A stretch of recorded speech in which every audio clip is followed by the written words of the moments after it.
इस वक्त की बड़ी खबर मधुबनी जिला के खुटौना थाना क्षेत्र के दुर्गी पट्टी गांव से निकल कर आप सामने देख सकते हैं कि यहाँ पर मुख्यमंत्री नीतीश कुमार के कार्यक्रम को लेकर के तैयारी पूरी हो चुकी है। स्वागत द्वार से लेकर के तमाम चीजें यहाँ पर अप टू डेट है। बता दें कि अभी तुरंत थोड़ी देर पहले एसपी और डीएम यहाँ पर आए थे, तैयारियों का जायजा लिया और मौके पर एसडीएम कुमार अभिषेक और डीएसपी प्रभात कुमार शर्मा कैंप कर रहे। यही वो प्रतिमा है जिसका वो अनावरण करेंगे और बाकायदे पंचायत भवन को भी देखिए पूरी तरह से सजाया गया है, रेड कारपेट बिछाया गया और सिक्योरिटी एजेंसी जितनी भी है वो पूरी तत्परता से यहाँ पर सिक्योरिटी का जायजा ले रहे हैं। सामने हेलीपैड देख सकते हो, डीएसपी प्रभात कुमार शर्मा यहाँ पर पूरी जानकारी ले रहे हैं और सामने हेलीपैड है और जो मुख्यमंत्री का जो स्पेशल सुरक्षा है वो भी यहाँ पर है। स्कॉट की गाड़ी को देख सकते हैं और यहाँ पर एसडीएम भी तमाम चीजों की जानकारी ले रहे हैं और हमने एसडीएम से भी बात किया कि वो सिक्योरिटी को लेकर क्या कुछ कहना चाहते हैं, क्या एक तैयारी यहाँ पर चल रही है। मुख्यमंत्री कुछ ही देर में यहाँ पर आने वाले हैं।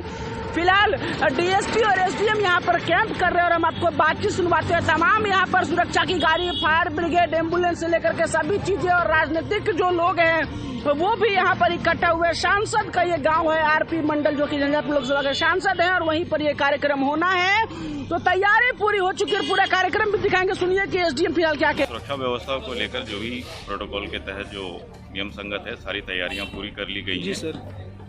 और जो भी मजिस्ट्रेट का डेपुटेशंस वगैरह है वो सारा हम लोग कंफर्म करा ले रहे हैं कि जी सर मजिस्ट्रेट अपनी अपनी जगह पहुंच गए हैं। जी सर। पुलिस फोर्स वगैरह सारा अपना तैनात हो गया है। जी सर। सुरक्षा दृष्टिकोण से किसी तरह की त्रुटि ना रहे जी, इसलिए अभी हम लोग समय यहाँ पहुँच के सारे दृष्टिकोण से उसको हम लोग परख रहे हैं, देख रहे हैं जी, ताकि सीएम साहब का जो कार्यक्रम है उसको शांतिपूर्ण ढंग से हम लोग संपन्न करा सकें।